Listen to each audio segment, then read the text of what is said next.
amid allegations of budget insertions and questionable allocations. I was plotting a suggestion.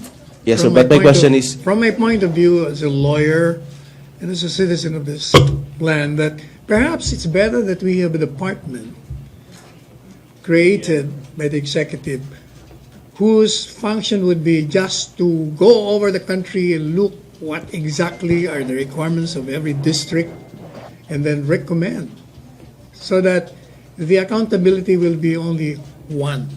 Unlike now, you don't know where it's coming from. Finger pointing is all over. While if you have only one entity that will decide, so the accountability will be falling on that particular office. so That's only a suggestion.